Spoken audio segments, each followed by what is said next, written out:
suspected. One of the eager lizards had managed to open a circuit box and polished the switches inside.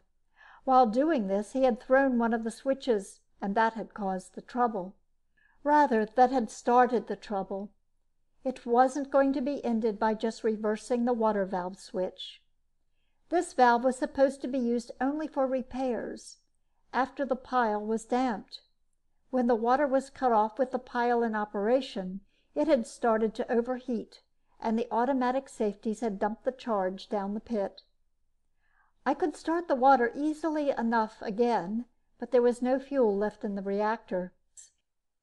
I wasn't going to play with the fuel problem at all. It would be far easier to install a new power plant. I had one in the ship that was about 1/10 the size of that ancient bucket of bolts, and produced at least 4 times the power. Before I sent for it, I checked over the rest of the beacon. In 2,000 years, there should be some sign of wear. The old boys had built well. I'll give them credit for that. 90% of the machinery had no moving parts and had suffered no wear whatever. Other parts they had beefed up, figuring they would wear, but slowly. The water feed pipe from the roof, for example. The pipe walls were at least 3 meters thick, and the pipe opening itself no bigger than my head. There were some things I could do, though, and I made a list of parts. The parts, the new power plant, and a few other odds and ends were chuted into a neat pile on the ship. I checked all the parts by screen before they were loaded in a metal crate. In the darkest hour before dawn, the heavy-duty eye dropped the crate outside the temple and darted away without being seen. I watched the priests through the pry eye while they tried to open it.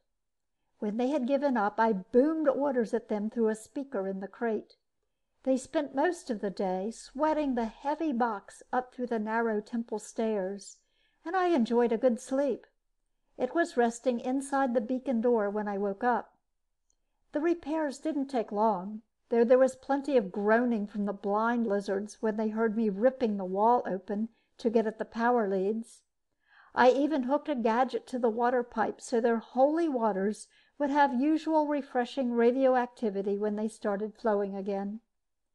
The moment this was all finished, I did the job they were waiting for. I threw the switch that started the water flowing again. There were a few minutes while the water began to gurgle down through the dry pipe. Then a roar came from outside the pyramid that must have shaken its stone walls. Shaking my hands once over my head, I went down for the eye-burning ceremony.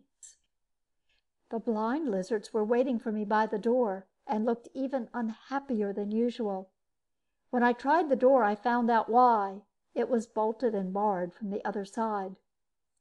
"It has been decided," a lizard said, "that you shall remain here forever and tend the holy waters. We will stay with you and serve your every need." A delightful prospect, eternity spent in a locked beacon with 3 blind lizards. In spite of their hospitality, I couldn't accept. "What? You dare interfere with the messenger of your ancestors?"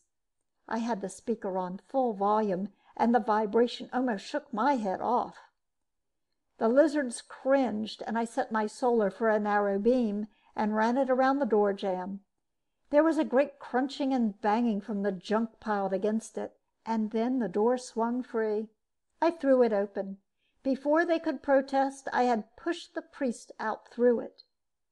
The rest of their clan showed up at the foot of the stairs and made a great ruckus while I finished welding the door shut. Running through the crowd, I faced up to the first lizard in his tub. He sank slowly beneath the surface. "What lack of courtesy!" I shouted. He made little bubbles in the water. "The ancestors are annoyed and have decided to forbid entrance to the inner temple forever, though out of kindness they will let the waters flow. Now I must return. On with the ceremony." The torture master was too frightened to move, so I grabbed his hot iron. A touch on the side of my face dropped a steel plate over my eyes, under the plastic skin. Then I jammed the iron hard into my phony eye sockets, and the plastic gave off authentic odors. A cry went up from the crowd as I dropped the iron and staggered in blind circles. I must admit it went off pretty well. Before they could get any more bright ideas, I threw the switch, and my plastic pterodactyl sailed in through the door. I couldn't see it, of course, but I knew it had arrived when the grapples and the claws latched onto the steel plates on my shoulders. I had got turned around after the eye burning, and my flying beast hooked onto me backward. I had meant to sail out bravely, blind eyes facing into the sunset. Instead, I faced the crowd as I soared away. So I made the most of a bad situation and threw them a snappy military salute. Then I was out in fresh air and away. When I lifted the plate and poked holes in the seared plastic, I could see the pyramid growing smaller behind me, water gushing out of the base, and a happy crowd of reptiles sporting in its radioactive rush. I counted off on my talons to see if I had forgotten anything. 1. The beacon was repaired. 2. The door was sealed, so there could be no more sabotage, accidental or deliberate. 3. The priest should be satisfied. The water was running again, my eyes had been duly burned out, and they were back in business, which added up to 4. The fact that they would probably let another repairman in under the same conditions if the beacon conked out again. At least I had done nothing like butchering a few of them that would make them antagonistic toward future ancestral messengers. I stripped off my tattered lizard suit back in the ship, very glad that it would be some other repairman who would get the job. End of The Repairman by Harry Harrison.